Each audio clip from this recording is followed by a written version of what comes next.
네, 굿모닝 인포맥스 함께하고 계십니다. 이제 우리 시장 어제 이야기 좀 정리해 보고요. 오늘 시장에 또 대비해 보겠습니다. 매주 목요일 이분과 함께합니다. LS증권 리테일사업부의 염승환 이사 나와주셨습니다. 이사님 안녕하세요. 네, 안녕하세요. 네. 미증시에 대한 의구심이 조금씩 있었어요. 물론 뭐 작년 내내 괜찮았던 미증시지만 연말 연초에서 좀 흔들리는 흐름이 있었는데 지난 밤에는 시원하게 네. 올라졌네요. 네. 그러니까 어제 이제 밤에 이제 개장 지금 해가지고 이제 소비자 물가지수 발표가 됐는데 네. 뭐 바로 이제 급등하더라고요. 그쵸. 출발부터. 그래서 상당히 이제 분위기가 좋았고, 왜냐하면 이제 그 전날 생산자 물가가 좀 꺾여서 기대를 했는데 사실 이제 생산자 물가보다 소비자 물가가 더 중요하니까 그게 이제 확인되니까 우리가 걱정했던 이제 물가 우려 조금 이제 덜어내도 되겠다. 이 이제 우려감이 좀 해소되다 보니까 증시가 이제 급등을 했고, 특히 10년물 국채 금리가 지금 4.65까지 네. 좀 떨어져 버렸잖아요. 이 부분이 상당히 좀 긍정적이지 않았나 이렇게 보여지고, 특히 물가에서도 내용도 좀 일부 괜찮았던 게 그 주거비가 좀 많이 꺾였더라고요. 그래서 이 부분이 좀 긍정적인 영향을 줬고, 물론 이제 최근에 좀 휘발유 가격이라든가 에너지 가격 올라가는 거는 좀 부담이 되고, 또 오늘도 국제유가가 또 올라가가지고 지금 거의 또 $80 근처까지 올라갔거든요. 그렇죠. 그러니까 이 부분은 증시의 또 상승을 약간 막을 수 있는 요소 중에 하나지만, 근데 최근에 증시가 어쨌든 부진했던 제일 큰 이유는 미국의 국채금리 상승이거든요. 네. 물가 우려라든가 이런 부분에 의한. 근데 그게 좀 약간 풀리면서 확실히 오늘도 미국장 보면서 느낀 게 그 성장주가 좀 주도를 한 그런 모습이었고, 특히 양자 컴퓨팅이 정말 급등락이 너무 심한 것 같아요. 요새 너무 진짜. 네, 네. 오늘은 또 이제 마이크로소프트가 또 좋은 얘기 해가지고 그렇죠. 하루에 막 30% 이렇게 막 네. 급등락하는데, 사실 이런 거는 정상적인 흐름은 아닌 거죠. 예, 하루에 막 40% 빠졌다가. 그래서 각별히 좀 그런 부분은 유의를 하시되. 근데 우리 투자자분들 관심 많으시잖아요. 양자 너무 쪽. 많이 그쵸? 사셨더라고요. 네, 아이온큐를 정말 너무 많이 사셔서 그러니까요. 좀 걱정은 돼요. 사실 이게 주가 오르냐 내리냐 이렇게 뭐 꾸준히 올라가면 좋은데, 사실 지금 양자 컴퓨팅도 좀 미국에서도 그 유명한 빅테크 CEO들이 막 서로 다른 얘기를 해버리니까 갈피를 잡을 수는 좀 없는 상황인데, 다만 그 리게티 컴퓨팅의 그 CEO도 본인도 얘기를 했어요. 지금 양자 컴퓨팅 아직 기술 개발 단계이기 때문에 좀 주의할 필요는 있다. 이제 CEO마저도 그런 얘기를 했기 때문에 어쨌든 너무 오를수록 좀 오히려 저는 좀 조심을 해야 된다. 그 말씀을 좀 드리고 싶고, 또 오늘 미국에서 좀 어제 이제 개장 전에 딱 살펴보니까 그 골드만삭스부터 웰스파고 뭐 JP모건이 각각 다 실적을 그냥 주르르 발표하더라고요. 네. 근데 그걸 봤는데 다들 놀라운 실적들을 내더라고요. 근데 예상을 했던 게, 지금 미국 증시가 작년에 너무 좋았잖아요. 그러니 뭐 좋을 수밖에 없었는데 올해 전망도 더 상향 조정을 했기 때문에 금융주까지 이게 뒤를 받쳐주면서 어쨌든 미국은 모처럼 좀 웃을 수 있는 하루였다, 이렇게 말씀을 드리겠습니다. 미국 시장의 영향으로 그러면 우리 시장은 어떨까 좀 살펴봐야 되는데, 어제 시장 같은 경우는 확연하게 좀 뒤로 갈수록 훨씬 더 힘이 좀 빠지는 양상이 있었습니다. 어제 시장 어떻게 보셨어요? 그러니까 국내 증시도 최근에 이제 2,500 넘고 더 못 올라간 게, 일단 삼성전자에 대한 이제 또 의심이 커졌죠. 네. 이게 HBM 아직 공급이 안 됐다는 그런 소식이 나왔고, 그러니까 반도체가 그러면 이제 위가 좀 막혀버리는 거죠. 거기에 미국의 금리가 좀 안정돼야 되는데, 이게 트럼프 취임 앞두고 금리가 또 너무 올라가고, 네. 또 관세 정책에 대해서도 지금 되게 불확실해요. 뭐 관세가 완화될 거다, 아니다, 뭐 그 취임하자마자 세게 나올 거다, 뭐 이런 이제 엇갈리는 보도들이 나오니까, 이게 뭐 갈피 못 잡으니까 신규 매수하려는 사람들은 그냥 일단 기다리자, 이 심리가 강한 거죠. 근데 크게도 빠지지는 않아요. 이제 왜냐하면 워낙 빠져 있기 때문에. 그러다 보니까 지수 관련 대형주는 쉬는데, 근데 누가 뭐래도 불확실하지 않은 업종들이 있잖아요. 근데 그들은 거죠? 급등하는 거죠. 조선이나. 조선, 아. 뭐 전력기기, 네. 전선 이런 쪽은 뭐 지금 연일 뉴스 계속 나오죠. 미국 이렇게 뭐 CNBC나 여러분들 들어가서 보시면은 매일 나오는 얘기가 천연가스 얘기예요. 네네. 천연가스 투자해야 된다, 뭐 전력 부족하다, 이 얘기가 그냥 계속 도돌이표처럼 반복되니, 그게 이제 국내 증시에 그대로 영향을 좀 주는 것 같습니다. 그래서 정말 좀 확실하다고 생각하는 그런 업종만 좀 이렇게 급등하는 것 같고, 그러지 않은 업종은 이제 금리가 좀 이제 이걸 방해하면서 증시가 2,500에서 좀 머물러 있는데, 그래도 확실히 작년보다는 올해 1월 들어서 확실히 우리나라 시장 분위기는 많이 좋아진 건 맞고요. 특히 외국인도 많이 팔진 않고 있고, 연기금도 꾸준히 사고 있고, 종목 장세가 매일 활발합니다. 되게 그런 거 보면 확실히 시장의 바닥에 대한 인식은 분명히 좀 높아지고 있다, 이렇게 좀 판단하고 있습니다. 어제 같은 경우는 대통령의 체포 이슈, 뭐 정치적인 그런 뉴스들도 시장에 좀 영향이 있었던 거예요? 아니 별로 없었던 것 같아요. 그래요? 어제 증시가 이제 뭐 어떤 분들은 뭐 그렇게 생각하셨을 수도 있죠. 네. 아, 이게 또 체포됐으니까 증시가 급나가는 거 아닌가? 뭐 이런 일이 없잖아요. 그 어쨌든 현직 대통령이 그렇게 돼버리니까. 근데도 시장은 오히려 이거를 뭐 이렇게 증시를 흔들 뭐 그런 이슈라기보다는 어쨌든 지금 그 탄핵 결정까지는 좀 시간이 남아 있는데 뭐 이거보다 더 상황이 악화되겠냐. 그러니까 시장은 어쨌든 지금 대통령이 공석인 거를 12월에 한번 반영을 한번 네. 세게 해버렸거든요. 그리고 12월 9일 날 그날 이제 많은 개인 투자분들이 정말 얼마나 그 공포를 느끼셨으면 12월 9일에 2,400 깨지는데 그냥 그렇죠. 주식을 네. 엄청나게 팔았거든요. 근데 그때 사실 정치 리스크를 많이 반영을 해버린 것 같아요. 그래서 뭐 대통령 체포 이슈는 있었지만 뭐 환율도 오히려 최근에 좀 빠지고 있어요. 네. 오히려 그래서 그런 걸 보면 시장은 이제 정치 리스크를 그렇게 아직은 이제 더 확대해서 불안해하지 않는 그런 분위기로는 좀 보고 있는 것 같습니다. 알겠습니다. 섹터별로 이슈 그리고 뭘 좀 봐야 되는지 하나하나 짚어보겠습니다. 반도체 얘기부터 좀 해볼게요. TSMC 지난해 역대 최대 매출 기록하고 있고 이제 또 실적 발표 앞두고 있는 상황에서 이것도 괜찮을 거다 이런 전망들 나오고 있고요. 사실 작년 후반부터는 이 맞춤형 반도체라 그래서 이런 부분이 시장에서 좀 주목을 많이 받았잖아요. 어떤 이슈 봐야 됩니까?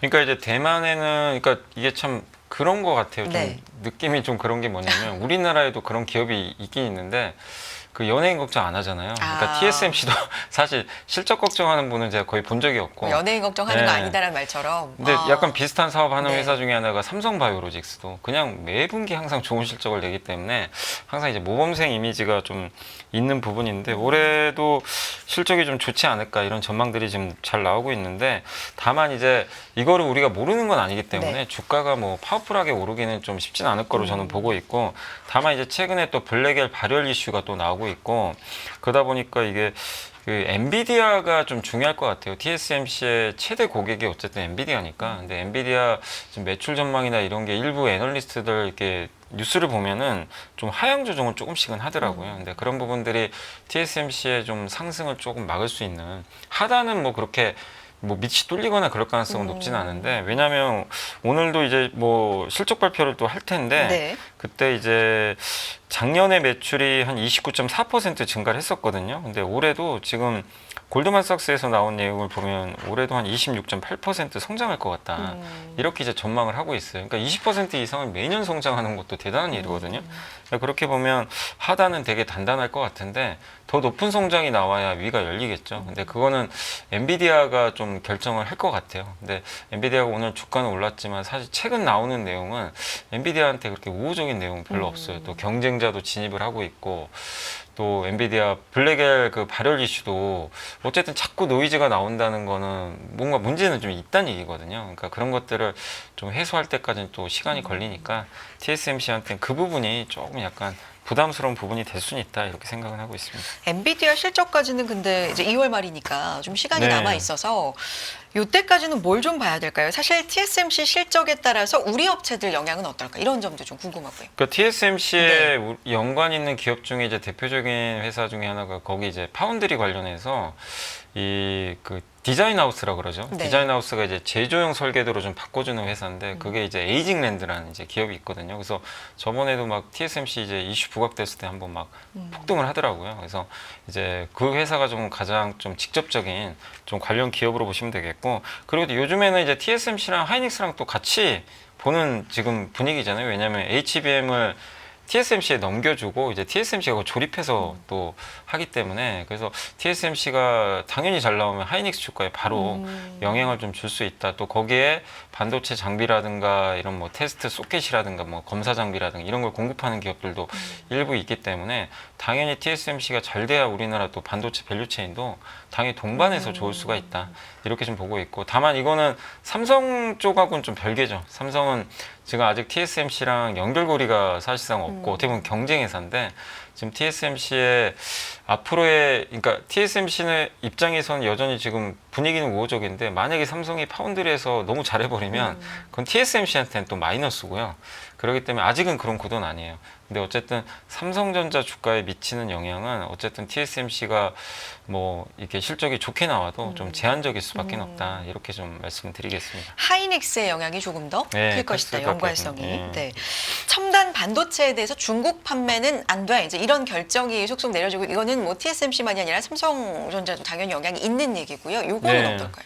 그러니까 어제도 이제 보도 보니까 며칠 전에 이제 바이든 행정부가 지금 등급을 국가를 세 개로 딱 나눠가지고 뭐 1등급 국가 이제 뭐 어떻게 보면 동맹국이죠. 우리 한국 포함해서 여기는 그냥 무제한 수출 AI. 근데 3등급은 이제 아예 수출 금지죠. 그래서 대표적으로 중국, 뭐 북한 이런 나라들이 들어가 있고 2등급이 되게 애매한 것 같아요. 2등급은 이제 중동 국가들, 신흥국이 많은데 거기는 수출은 하되 그냥 상한선을 딱 결정하니까 사실 그러니까 이 뉴스도 엔비디아한테 되게 안 좋아요. 왜냐하면 엔비디아 중동 이런 데서 흔히 이제 요즘에 소버린 AI라는 용어 많이들 들어보셨을 거예요. 이제 국가에서 AI 투자하는 걸 소버린이라고 하는데 중동은 국가가 주도하거든요. 근데 거기에 데이터 센터를 앞으로 많이 설치해야 되는데 지금 바이든 행정부는 거기 이제 상한선을 정해버리면 엔비디아가 아무리 수출하고 싶어도 그냥 막혀버립니다. 물량이 많지가 않아요. 그래서 성명도 발표하고 막 네, 이랬었잖아요. 맞아요. 엔비디아가 이제 반발하는 그렇죠. 게 그건데, 네. 근데 바이든 행정부 입장에서는 중동하고 또 중국이 사이가 좀 좋거든요.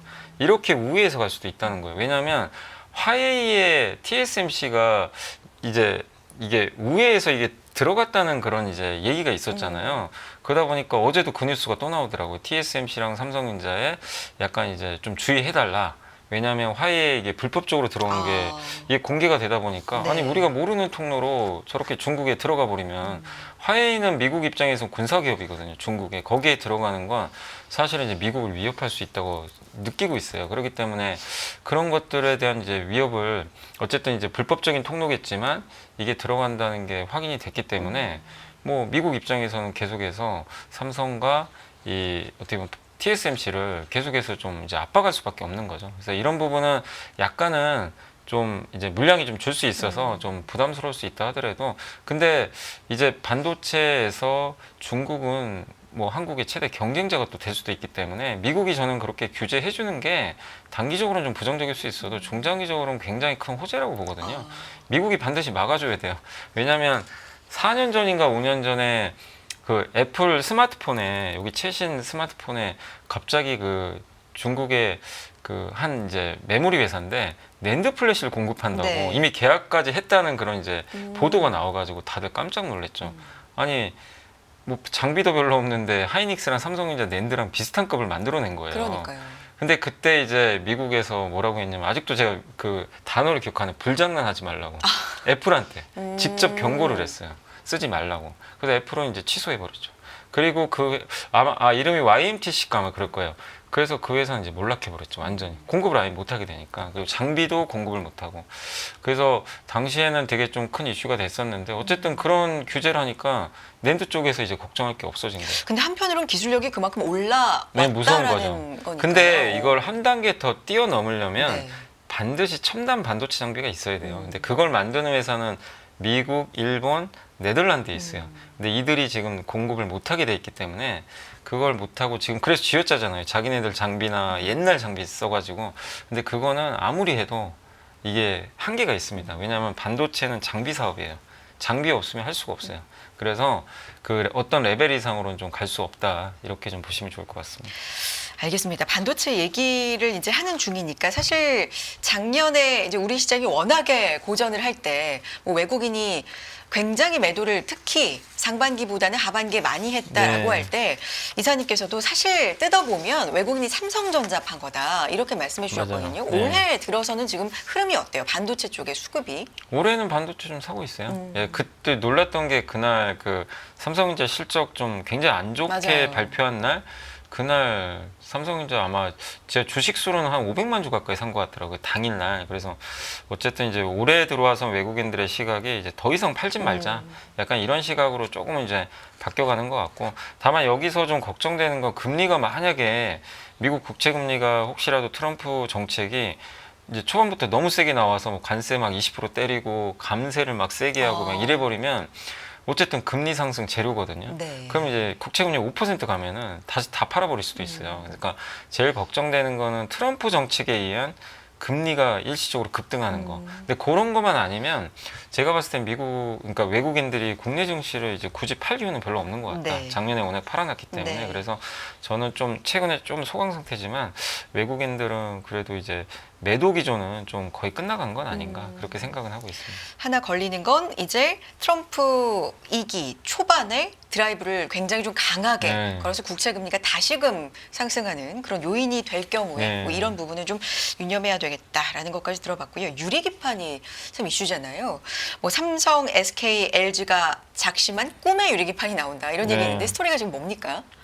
이게 이제 원래 유리기판은 인텔이 시작한 걸로 알고 있어요. 네. 근데 그 상황에서 SKC가 이제 그 회사 하나를 인수했죠. 앱솔릭스인가요? 아마 그거 인수해가지고 유리기판 준비했는데 올해 이제 아마 말부터 양산 들어가는 걸로 지금 나와 있어요. 그래서 유리기판이라는 거 정의를 좀 쉽게 해주시면 그러니까 좀 기판은 처음 원래 접하시는데. 우리가 이제 반도체 조그만 칩들이 되게 많잖아요. 네. 작은데 그거 그냥 반도체만 딱 이렇게 갖다 놓으면 아무데도 쓸 데가 없어요. 왜냐하면 반드시 기판에 딱 붙여서 전기를 연결해 줘야 돼요. 네, 그래서 네. 우리가 이제 스마트폰 같은 데 쓰는 건데 아. 그래서 반드시 기판과 연결이 무조건 돼야 되는데 기존 기판은 그냥 플라스틱으로 돼 있어요. 그렇기 때문에 이 플라스틱 기판에 붙여서 하는데 근데 플라스틱 기판은 어쨌든 가격도 좀 비싼 편이고 네. 이게 휘어지는 현상도 좀 발생하고 지금 AI 칩들이 좀 계속 나오고 있는데 그걸 쓰려면 이제 고성능 그리고 엄청난 전력이 필요한데 또 전기도 많이 잡아먹거든요. 근데 유리기판은 어쨌든 되게 얇고 유리로 그걸 이제 바꿔버립니다. 근데 그 지금 그 TSMC가 만드는 이제 엔비디아 칩을 예로 들면 여기에 이제 HBM이 있고 엔비디아가 만든 이제 GPU라는 이제 네네네. 비메모리가 둘을 연결하잖아요. 원래 그 두 개를 연결할 때 뭘로 연결하면 밑에 기판이 있고 위에다 실리콘 인터포저라는 걸 하나 또 붙여요. 그럼 두꺼워지겠죠, 당연히. 그렇죠. 근데 이거를 붙여서 둘을 연결을 하는 거거든요. 근데 유리기판 그게 필요가 없어요. 그냥 유리기판 하나만 쓰면 돼요. 네. 그 안에다가 MLCC도 넣을 수 있고 되게 얇아지고 그다음에 완전히 저전력입니다. 가격적으로도 가격적으로도 효율적이고. 훨씬 더 낫고 그러면 그거 옛날부터 하지 왜 안 했냐. 근데 그게 치명적인 단점이 일단 되게 만들기가 어렵고요. 그리고 깨져요. 유리니까 깨질 위험이 굉장히 높습니다. 그래서 그런 것들 때문에 그러면 쓰다가 이제 못 쓰게 되는 경우들이 많이 발생하니까 내구성이 좀 문제가 있는 거죠. 근데 아무리 좋은 것도 몇 번 쓰다 깨지면 어떡해요. 그렇죠. 못 쓰는. 근데 그 기술력이 안 되다 보니까 그동안 못 했는데 이제 SKC가 아마 세계 최초로 올해 말에 아마 양산을 하지 않을까. 그래서 이제 그리고 최근에 또 유리기판 관련주가 올라갔던 게 SK 그 최태원 회장이 CES에서 젠슨왕 만나고 와서 기자들이 뭔 얘기했냐 물어보니까 방금 팔고 왔다고. 농담처럼 했는지 네. 모르겠는데 뭘 팔았는지는 근데 그때 이제 얘기 나왔던 게 유리기판 판 거 아니냐. 그리고 뭐 엔비디아라고도 얘기 예. 안 하지 않았어요. 예, 안 근데 했는데 이제 그렇게 이제 기사가 나온 거죠. 직후에 얘기가 나온 거니까 엔비디아에 팔았나 보다 이제 네. 이런 거잖아요. 그래서 이제 그렇게 좀 이제 해석이 네네. 되면서 주가가 네. 좀 급등했는데 그건 우리가 알 수가 없어요. 사실은 작년에 젠슨왕이 대만의 한 이제 그 전시회에서 그 삼성 부스 찾아가지고 어프로브드라고 사인하고 왔잖아요. 참. 근데 아직도 승인 안 했잖아요. 그러니까 그걸 너무 믿으실 필요는 없는 것 같고 근데 어쨌든 유리기판 시대가 이제 얼마 안 남았다. 이제 다만 여러분이 유리기판도 좀 최근에 급등했지만 분명히 꿈의 기판은 맞는데 그게 대량 양산으로 수율이 잘 나와야 돼요. 근데 올해 말 돼야 그게 확인이 가능한데 지금은 기대감으로 좀 많이 올라왔기 때문에 여러분들이 지금은 좀 확인할 때까지는 또 변동성이 나올 수 있으니까 너무 오를 때는 오히려 좀 비중을 줄여 나가시고 또 많이 급락해서 좀 관심 없을 때 좀 비중을 담아 놓으시고 그리고 제일 중요한 건 올해 말 양산될 그 SKC의 수율 요 부분을 체크하시고 삼성전기는 원래 내년으로 알고 있었는데 기사를 보니까 27년으로 또 약간 늦춰진 것 같아요. 그러니까 그만큼 유리기판이 만들기가 좀 쉽진 않은 그리고 인텔은 2030년으로 조금 이제 스케줄이 좀 늦게 잡혀 있다고 보시면 되겠습니다. 반도체 주도 테마 아주 강력하게 HBM이 있었다면 유리기판도 거기 이제 대적할 만하게 좀 올라왔다. 이렇게 평가받을 수 있는 아니요, 아직은 아직은? HBM과 비교하기 좀 어려워요. 왜냐하면 HBM은 실제 지금 존재하고 있고 그걸로 그게 지금 대세잖아요. 앞으로도 HBM은 더 고도화되고 HBM4, HBM5까지 얘기가 나오는데 지금 SK 하이닉스 실적만 봐도 그게 딱 검증이 되죠. 그렇죠. 근데 유리기판은 아까 말씀드린 대로 양산을 해봐야 돼요. 올해 말 양산 들어갑니다. 아직은 시험 생산 단계이기 때문에 그렇기 때문에 HBM과 지금 아직은 비교하기는 좀 무리가 있다 이렇게 말씀드리겠습니다. 알겠습니다. 우리 시장에 아주 뚜렷한 최근에 주도주를 꼽아라. 그러면 단연 뭐 조선 이제 꼽을 수가 있을 텐데 이제 트럼프 기대감, 수혜 뭐 이런 걸로 굉장히 좀 많이 올랐던 네. 섹터이기도 하잖아요. 물론 뭐 실적도 그렇고 수주도 있습니다만 이제 2기가 다음 주에 시작이 되는데 뭐 이 부분 좀 어떻게 봐야 되는지 이어갈지 뭐 이런 것도 좀 궁금하고요.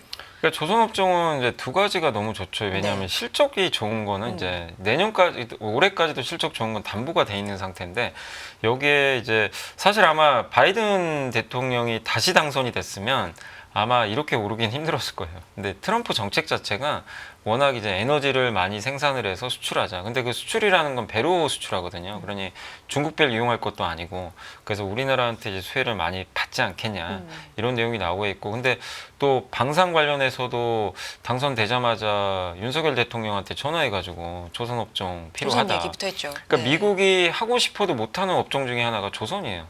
하고는 싶어요. 되게 지금 뭐 군함도 부족하고 뭐 상선도 지금 부족하고 하다 보니까 근데 유일하게 전 세계에서 지금 배를 제대로 만드는 나라는 한국과 중국밖에 없어요. 그리고 뭐 속도 면에서도 네. 그렇고요. 네. 그래서 이제 우리나라는 이제 트럼프 효과를 지금 이제 조선주가 제일 크게 지금 받고 있는 그런 상황이고 거기에 또 전력도 필요한데 뭐 천연가스도 또 많이 필요하다 뭐 이런 얘기들이 이제 자꾸 이제 겹치다 보니까 여기는 이제 숫자와 그 꿈이 같이 결합돼 가지고 주가 올라가는데 어쨌든 지금 너무 올라와서 좀 일부 경계심은 좀 가지실 필요는 있겠지만 어쨌든 이게 계속해서 계단식으로 좀 주가는 저는 우상향하지 않을까 이렇게 좀 보고 있기 때문에 꾸준히 좀 관심을 저는 좀 가질 필요는 있는 그런 좀 업종 중에 하나로 좀 조선업종 계속 긍정적으로는 좀 바라보고 있습니다. 방산도 좀 봐야 될 것 같은 게 K방산 굉장히 주목을 받다가 이제 뭐 정치적인 리스크 특히 국내에서 좀 불거지면서 방산의 계약 같은 경우는 좀 특수하게 국가와 국가 간의 계약이다. 그렇기 때문에 이게 우리 정치 불확실성이 있는 게 굉장히 좀 안 좋다 해서 흔들리기도 했었는데 최근에 보면 다시 또 주목을 받는 흐름이어서 이거 방산 좀 어떻게 보십니까? 조선하고도 또 교집합이 있고요. 근데 방사는 네. 이제 미국보다는 미국 외지역의 수혜죠, 사실은. 네, 그래서 약간 좀 결이 다른데, 근데 우리나라 지금 이제 정치가 공백인 건 좀 영향이 당연히 크죠. 뭐 그래요. 조선 계약할 때 뭐 정부가 하는 건 아니기 때문에, 근데 방사는 국가가 반드시 그렇죠. 개입을 하기 때문에. 그래서 정치 리스크 해소 전까지는 조금 이제 모멘텀 받기는 어렵지만, 근데 이게 언젠간 다 해결될 이슈니까 저는 오히려 뭐 그 부분은 장기적으로는 크게 영향을 줄 요소는 아니다. 이렇게 좀 보고 있고 그리고 트럼프의 정책이 어쨌든 전 세계에 미국이 뭐 미군을 많이 이제 주둔을 시켜가지고 방위를 많이 해줬는데 그걸 빼겠다는 거잖아요. 네. 빼되 이제 너네들이 알아서 돈 내서 국가방위 해라. 그 자주국방을 하도록 뭐 이렇게 예전에는 미군이 도와줬다면 이제 자체적으로 돈을 투입해서 무기 사고 네. 이렇게 하라는 이슈니까 그런 면에서 방산에 대한 어떤 전 세계적인 어떤 수요는 저는 계속 늘어날 수밖에 없는 것 같아요. 그래서 지금 뭐 미국의 국방부 장관도 그렇고 지금 유럽도 지금 마찬가지인 게 GDP 대비해서 지금 국방비 비중이 2%까지 올리는 게 목표인데 최근에 미국에서 나오는 거 5%까지 올려라. 어마어마하게 이제 군사비 지출하라는 거죠. 그래서 러시아랑 우크라이나 전쟁이 끝나는 게 뭐 방산주한테 일부 좀 악재는 될 수 있지만 중장기적으로 러시아가 뭐 그거 전쟁 끝났다고 다시 전쟁을 준비 안 할까 그렇게 보는 사람은 또 없는 것 같아요. 네. 오히려 그걸 더 무서워하더라고요. 네, 네. 다음 타자가 누가 될까. 아. 근데 그런 걸 보면은 방산에 대한 수요는 저는 꾸준하고 다만 이제 방산에 대한 수요가 유럽에 많았다면 이제는 저는 저기 대만 쪽으로 갈 가능성이 되게 높다고 좀 생각을 하고 대만 얘기 있어요. 다시 나오더라고요. 네, 그래서 아마 그렇기 때문에 저는 오히려 방산보다는 조선주를 더 좋게 보는 게 그 대만 쪽은요 군함이에요. 이게 뭐 우리가 뭐 미사일 거기다 수출할 건 또 아니기 때문에 당연히 그쪽에서 이제 미국이 지금 부족한 게 유일하게 군함이 너무 노후화되고 그러면 중국과 거기 대만 해협에서 어쨌든 위협이 있을 때 그거 방위하려면 그 군함이 굉장히 많이 필요하거든요. 네. 그래서 방산 쪽에 좀 결을 봐도 확실히 만약에 그런 이제 동아시아 쪽으로 포커스가 좀 맞춰진다면 조선주한테 더 유리하지 않을까 그렇게 생각은 하고 있습니다. 알겠습니다. 서서히 마무리해 볼 텐데요. 이사님, 오늘 시장 같은 경우는 미국 시장이 이렇게 좀 모처럼 좋은 흐름을 보였기 때문에 우리 시장 영향 좀 긍정적인 쪽으로 있을까요? 금통위도 좀 지켜봐야 될 것 같고요. 일단 네. 이제 금리가 꺾여서 저는 네. 굉장히 오늘 국내 증시 급등세 좀 보이지 않을까 장 초반에 이렇게 예상하고 있고 특히 뭐 테슬라도 올랐고 뭐 엔비디아도 많이 올랐기 때문에 일단 오를 것 같고요. 그리고 사실 금통위도 좀 고민이 되게 큰 게 금리를 내리긴 해야 되는데 뭐 환율이나 지금 미국의 금리가 안 꺾이다 맞아요. 보니까 좀 이거 결정 못 했는데 네. 대부분 전망은 아마 인하할 거로는 많이들 전망은 해요. 근데 오늘 물가가 일단 꺾였기 때문에 그걸 본다면 이창용 총재도 금리 인하 결정하지 않을까. 그래서 미국 물가가 좀 완화된 게 약간 부담을 저는 좀 덜어줬다고 생각을 하고 있습니다. 그래서 우리나라 경기도 좀 상당히 심각한 상황이기 때문에 금리를 낮출 수 있을 때 어쨌든 뭐든 좀 선제적으로 할 필요는 저는 있다고 생각하거든요. 그래서 오늘 금리 인하 할 것 같고 아마 인하를 한다면 부양한다는 얘기이기 때문에 그렇죠. 결국에 이것도 역시 국내 증시에도 당연히 우호적으로 저는 좀 작용할 수 있다. 그리고 이게 금리 인하한다고 환율이 더 튀거나 그럴 상황은 아니고 이미 정치 리스크 때문에 환율이 올라온 상황이기 때문에 그런 면으로 본다면 어쨌든 지금 오늘 금리 인하는 만약에 하게 되면 증시에는 호재로 저는 좀 작용할 수 있다 이렇게 생각은 하고 있습니다. 보통 금통위 전에 이제 채권 전문가한테 물어보면 뭐 거의 뭐 99%가 한쪽으로 쏠린다라는 게 대부분인데 예. 이렇게 거의 반반으로 갈리는 경우가 흔치는 않기 때문에. 네. 네. 근데 오늘 어쨌든 미국 물가가 완화됐기 때문에 네. 그게 좀 변수로 좀 작용은 할 것 같아요. 알겠습니다. 오늘 시장에 대해서 좀 긍정적인 쪽으로 말씀해 주셨고요. 여기까지 듣겠습니다. LS증권 리테일 사업부 염승환 이사 함께했습니다. 고맙습니다, 네, 이사님. 감사합니다.